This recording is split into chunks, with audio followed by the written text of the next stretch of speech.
दोस्तों, आप सभी लोग जानते हैं कि 22 जनवरी 2024 को अयोध्या में राम मंदिर का उद्घाटन होने वाला है। तो दोस्तों, इस उपलक्ष्य में सभी भारतवासियों के घर पर पीले चावल पहुंचाए गए हैं। अब दोस्तों, पीले चावल का अगर आपके घर एक दाना भी पहुंचा हुआ है, वह भी अयोध्या का, तो आप बहुत ज्यादा किस्मत वाले हो। जिन लोगों को यह पीले चावल मिले हैं, उनके मन में यह क्वेश्चन आ रहा है कि हमारे घर पर यह अयोध्या के पीले चावल आए हैं निमंत्रण स्वरूप, तो हम इन पीले चावलों का क्या करें। तो दोस्तों, हम आपको बता दें, यह पीले चावल आपके लिए कोई साधारण चावल नहीं है। यह आपके जीवन को बदलने वाले चावल है, आपके पूरे साल को, आपके पूरे भाग्य को बनाने वाले चावल है। इन पीले चावलों को आपको कहां कहां पर किस समय रखना है, सबसे पहले वह सुन लीजिए।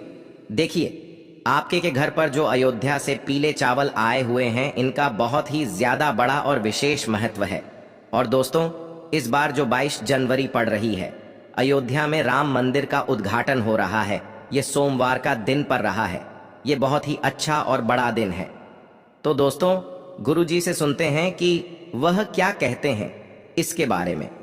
तो आइए दोस्तों, जानते हैं। दोस्तों, भगवान भोलेनाथ जी का सबसे प्रिय दिन है। तो दोस्तों, यह जो आपके पास पीले चावल आए हुए हैं ना, ऐसा ना हो कि आपके पास ये पीले चावल आए और सीधा आप इन्हें अलग अलग जगहों पर रख दो।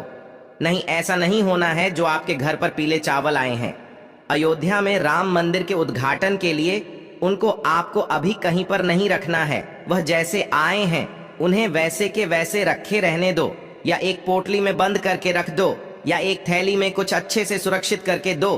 तो आखिर इनका हमें करना क्या है। तो देखो, सबसे पहले चीज, ये जो पीले चावल है, इनको आप जब तक कहीं पर नहीं रख सकते, जब तक राम मंदिर में भगवान राम जी की प्राण प्रतिष्ठा नहीं हो जाती, हम इन चावलों की पूजन नहीं कर लेते, है ना। अब यह बात आप सभी लोग जानते हो कि 22 जनवरी के दिन एक साथ सभी लोगों का अयोध्या पहुंचना बिल्कुल भी मुमकिन नहीं है। इसी कारणवश दोस्तों, आप लोगों के घर पर खुद राम भगवान आए हैं इन पीले चावल के स्वरूप में। तो अब आप तो अयोध्या नहीं जा पाओगे, ज्यादातर लोग अयोध्या नहीं जा पाएंगे भगवान राम मंदिर के उद्घाटन में। तो वह अपने घर पर ही उस पल को महसूस कर सकते हैं, भगवान राम जी का आशीर्वाद ले सकते हैं। दोस्तों, आपके पास जो पीले चावल आए हैं, उनको पूजा के दिन तक, मतलब 22 जनवरी के दिन तक आपको कहीं नहीं रखना। उन्हें वैसा का वैसा ही रहने देना है। जैसे ही 22 जनवरी का दिन आता है, उस दिन आप लोगों को सबसे पहले इनकी पूजा करनी है। 22 जनवरी के दिन आप लोग विशेष रूप से जो पूजा करेंगे, सभी लोग दीप दान करेंगे, दीपक जलाएंगे। वह शाम के समय ही करेंगे। बाकी प्राण प्रतिष्ठा का जो समय है, वह पूरे दिन में कभी भी अयोध्या राम मंदिर में हो जाएगा, जिसका लाइव प्रसारण आप लोग सोशल मीडिया के सहारे से कहीं पर भी देख सकते हो। है दोस्तों, जो आपके पीले चावल है, वह आप लोग किस जगह पर रखोगे जहां पर आप लोग रात्रि में भगवान राम की पूजा करने वाले हो। जिस तरीके से दीपावली के दिन आप रात्रि में पूजन करते हो, वैसे ही ज्यादातर लोग जो है वह इस दिन, मतलब रात्रि में ही जो है, भगवान राम के आने के उत्सव में खुशियां मनाएंगे। और खुशियां मनाएंगे तो उनकी पूजा आराधना भी होगी, उनकी आरती भी की जाएगी। तो रात्रि में हम आपको समय भी बता देते हैं कि आपको किस में ये आरती मतलब करनी है रात्रि के समय में। तो देखो, दीपावली की आरती का भी एक समय होता है, एक शुभ समय होता है। पर यहाँ पर भी आप लोग एक अनुमानित समय सोच सकते हो कि जो रात का समय होगा या शाम के बाद का जो समय होगा, उस समय आप अपने घर में ये वाली पूजन शुरू कर सकते हो। अगर आपके घर में पीले चावल आए हुए हैं तो ठीक है, लगभग 7 बजे के बाद आप कभी भी 22 जनवरी के दिन शाम के समय 7 बजे के बाद कभी भी आप अपनी पूजा शुरू कर सकते हो। ये जो पीले चावल है ना, ये पीले चावलों को पहले आप लोग अपने पूजा करने वाले स्थान पर ले जाकर रख दोगे। और जब आपके घर पर यह चावल आए, जब भी आए हो, तो भी उस समय से लेकर भी आप लोगों को यह चावल के दाने हर कहीं नहीं रखने, सिर्फ पूजा करने वाले स्थान पर रख देने हैं। तो सबसे पहले, अगर आपके पास राम भगवान की कोई तस्वीर हो, मूर्ति हो, तो उन्हें आपको अपने सामने रख लेना है, जहां पर आप अपने घर में पूजन करने वाले हो भगवान के लिए। तो अगर भगवान राम जी की, माता सीता जी की, लक्ष्मण जी की कोई मूर्तियां, फोटो ना भी होना आपके पास, यह अयोध्या से आए हुए पीले चावल है, उसमें ही भगवान राम हैं, उनका आशीर्वाद इन चावलों में छुपा हुआ है। माता सीता जी का, लक्ष्मण जी का भी आशीर्वाद इनमें छुपा हुआ है। जब मूर्ति ना हो, राम भगवान की तस्वीर ना हो, आप बाजार से भी ला सकते हो अगर आपका मन है, और अगर नहीं है, आपको लाने का मन भी नहीं है, तो भी इन्हीं पीले चावलों को आप अपने पूजन वाले स्थान पर रख लो। ठीक है कि राम भगवान का ही स्वरूप भगवान कृष्ण जी हैं, लड्डू गोपाल तो आपके घर में होंगे ही होंगे हैं ना। तो इसीलिए दोस्तों, आप उन पीले चावलों को अपने पूजन वाले स्थान पर रख लो। उसके बाद में दोस्तों, आप अपने घर में जो है एक राम ज्योति भी तैयार करना। ठीक है, राम ज्योति वो ज्योति हैं जो कि एक दीपक हम भगवान राम जी के लिए जलाने वाले हैं। वो एक दीपक जो हम सिर्फ और सिर्फ भगवान राम जी के लिए जलाने वाले हैं। चाहे तो आप अखंड भी जला सकते हो, अगर आप पूरी रात जलाना चाहते हो तो अखंड बनाना, और अगर सिर्फ कुछ ही समय के लिए जलाना चाहते हो तो आप लोग मतलब जो नॉर्मली एक मीडियम साइज का दीपक होता है वैसा भी आप लोग जला सकते हो। ठीक है, उसके बाद में दोस्तों, ये तो एक राम ज्योति हुई, पर इसके अलावा हमें हमारे घर को रोशन करने के लिए भी अलग से 5 दीपक लेने हैं। अब यहाँ पर 5 ही दीपक क्यों लेने हैं? तो देखो, 5 के अलावा आप 11, 21 जितनी आपकी श्रद्धा हो उतने दीपक भी ले सकते हो। आपको अपने घर का रोशन करना है। ठीक है, तो बस 5 दीपक लेने का ये मतलब है कि 5 दीपक एक ऐसा नंबर होता है, एक शुभ नंबर होता है एक तरीके से। ठीक है, और 5 दीपक भी अगर आप जलाएंगे तो सही रहेगा। ज्यादातर लोग जो है 5 दीपक ही जलाने वाले हैं। अगर आपका मन ज्यादा जलाने का है तो आप ज्यादा भी जला सकते हैं, कोई दिक्कत वाली बात नहीं है। हम आपको 5 दीपक वाला उपाय यहाँ पर बता रहे हैं, जो कि 5 जगहों पर ये दीपक जलाना है। तो करना क्या है, रात्रि के समय भगवान के लिए भोग भी तैयार कर लेना, अपने पीले चावल को पूजने वाले स्थान पर रख लेना, वहां पर भगवान को तिलक करना, उनके प्राण प्रतिष्ठा के लिए मतलब एक खुशी जाहिर करना, उनके सामने उनके लिए एक लोटा शुद्ध जल भरकर रखना, उनको जल पिलाना, उनको भोग लगाना, उनका तिलक करना, उनको चावल समर्पित करना। जो ये आपके पीले चावल है, इनको भी आप तिलक करना, इनको भी समर्पित करना, इनका भोग करना, क्योंकि आपके लिए तो यह स्वयं भगवान राम है। आप अयोध्या नहीं जा सके तो क्या हुआ, भगवान राम खुद आपके घर इन पीले चावलों के माध्यम से आ गए हैं ना। तो आपको इनको भी जो है भोग समर्पित करना है। आप घर में जो चीज बनाओगे ना भोग के लिए, वह शुद्ध देसी गाय के दूध से बनाना। बाहर की कोई भी सामग्री भगवान के प्रसाद के लिए मत लाना। बाहर बहुत सारी मिलावटी चीज होती है और भगवान को मिलावटी चीजें जिसे नहीं पसंद होती है। और हमें अपने घर पर ही कोई भी चीज शुद्ध देसी गाय के दूध से बनाकर भगवान को इस दिन भोग लगाए हैं, जो कि आप लोग सादा खीर भी बना सकते हो। चावल की कोई दिक्कत वाली बात नहीं है। उसके बाद में दोस्तों, आपकी एक राम ज्योति जो है वो आप जला लीजिएगा। उस राम ज्योति को जलाने से पहले हम आपको एक बात बता दें, ये राम ज्योति का दीपक और जो बाकी के 5 दीपक हैं, या आप किस चीज के लोगे? तो दोस्तों, यहाँ पर यह जो सभी दीपक है, यह आप मिट्टी के दीपक लोगे राम ज्योति का। तो विशेष रूप से आप मिट्टी का लेना, सिर्फ और सिर्फ मिट्टी का अखंड ले रहे हो। तो बड़ा दीपक लेना और नॉर्मल ले रहे हो तो वह मीडियम साइज का एक दीपक लेना राम ज्योति वाला। इसके साथ में जो 5 दीपक है वह भी आप लोग मिट्टी के ही लेना है।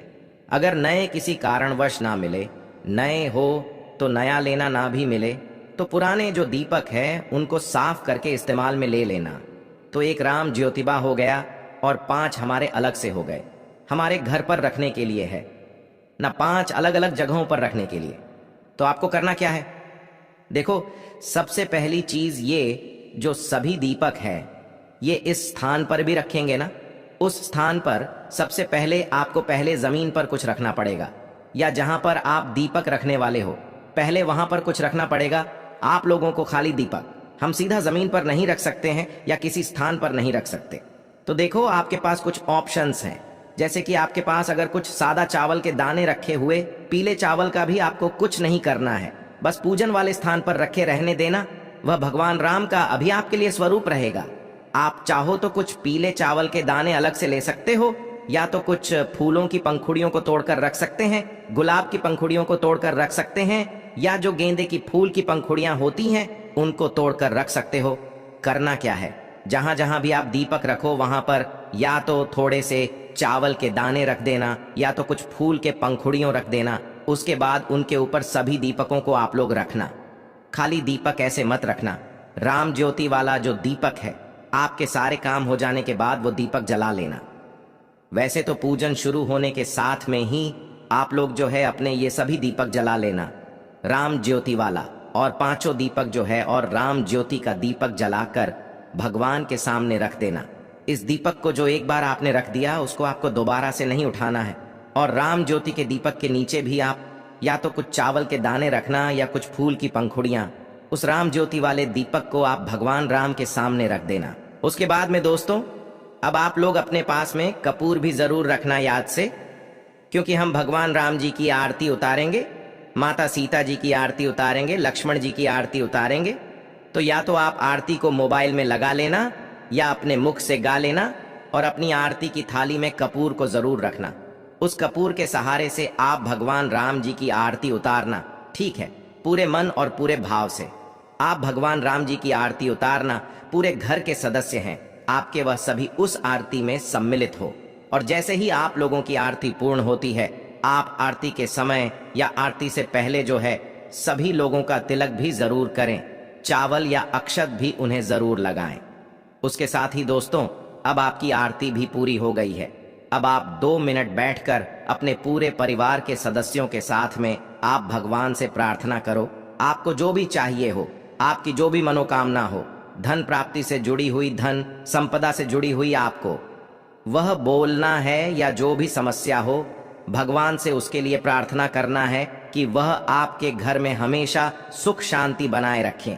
ऐसी प्रार्थना करने के बाद दोस्तों अब बारी आती है, ये जो आपने 5 दीपक जलाकर तैयार रखे हुए हैं, इन 5 दीपकों को कहां कहां पर किस किस जगह पर रखने हैं, यह भी बहुत सारे लोगों का प्रश्न है। तो सुन लीजिए ध्यान से। अगर आप 5 दीपक रख रहे हैं, क्योंकि 5 का एक अलग ही महत्व होता है। 5 नंबर की दीपक का मतलब 5 जो दीपक होते हैं वो एक सही दीपक माने जाते हैं। 5 दीपक कहां कहां पर आपको रखना है वो सुनिए, देखिए। 5 दीपक में से जो सबसे पहला वाला जो आपका दीपक होगा, और इन 5 दीपक हो आप एक प्लेट में एक साथ जलाकर रखिएगा। ऐसा ना हो एक एक करके आप रख कर आए। एक प्लेट में, थाली में अच्छे से 5 दीपक को जलाकर साथ ही में आप लोग अपने साथ में फूल या चावल के दाने भी रखें। जहां जहां आप दीपक रखें वहां पर रखते भी जाइएगा। तो आपका जो इन 5 दीपक में से सबसे पहला वाला दीपक होगा वह भगवान राम जी के सामने रखेंगे। आपके घर में जो भगवान जी विराजित हैं उनके लिए रखेंगे। पहला दीपक आपके घर के मंदिर के लिए ही होगा। राम ज्योति का दीपक जलाए और आपके घर के मंदिर का पहला दीपक वो अलग है। सारे दीपक मिट्टी के होंगे। दूसरे दीपक की बात करें तो यह आप लेकर जाओगे अपने घर के रसोई घर में। अच्छा स्थान देखकर अपने घर के रसोई घर में दूसरा वाला दीपक रख देना। तीसरा दीपक लेकर जाओगे आप अपने घर के, जो आपके घर में तुलसी माता विराजित है, तुलसी का पौधा लगा हुआ है, उस जगह पर जाकर एक दीपक तीसरा वाला रख दें। उसके बाद में दोस्तों आखिरी की जो 2 दीपक होंगे, चौथे नंबर का और 5वें नंबर का, ये आप लोगों को सीधा अपने घर के मुख्य दरवाजे पर, मतलब मेन जो गेट होगा आपके दरवाजे का, उस दरवाजे पर जाकर एक साइड और एक किस साइड, दोनों साइड एक एक दीपक जो है चौथा और 5वां रख देना है, सिर्फ और सिर्फ अपने घर के मुख्य दरवाजे पर, मेन दरवाजे पर। दोस्तों ये 5 दीपक हमने रख दिया है। ये 5 दीपक के अलावा आप ज्यादा भी दीपक बना सकते हैं, कोई दिक्कत वाली बात नहीं है। हमने आपको 5 दीपक अलग अलग जगह पर रखने के लिए बता दिया है। इसके बाद में दोस्तों आपकी यहाँ पर पूरी पूजा पूरी हो जाती है। 5 दीपकों को रखने के साथ में, इसके साथ में आप आतिशबाजी भी कर सकते हैं। अब दोस्तों पूरी रात भर ना तो आपको दीपक को कुछ करना है, ना तो उन पीले चावलों को उठाना है, पर अगले दिन जैसे ही सुबह हो जाती है तो उस सुबह पर फिर आप अपने पूजित पीले चावल को उठाना। जब आपके पास ये पीले चावल आए तो इनका अभी आपको कुछ नहीं करना है। जब आपकी पूजन हो जाए 22 जनवरी के दिन और 23 जनवरी की सुबह हो जाए तो भी सुबह के समय आप उन चावलों को उठाना। अब आपको इन चावलों को जहां पर भी रखना हो आप वहां पर रखना। चाहे आपको इन चावलों को अपने घर की तिजोरी में रखना चाहिए, रसोई घर में रखना हो वहां पर रखना, भंडार में रखना हो वहां पर रखना, क्योंकि इन चावलों को आप जिस जगह पर भी रखोगे वह जगह आपकी कभी खाली नहीं होने वाली है। क्योंकि चावल का एक नाम अक्षत भी होता है। तो अक्षत वो चीज होती है जहां पर कभी कोई चीज खाली ही नहीं होती है। न तो अक्षत को आप जहां पर रखोगे उस जगह पर हमेशा आपकी बरकत बनी रहेंगी।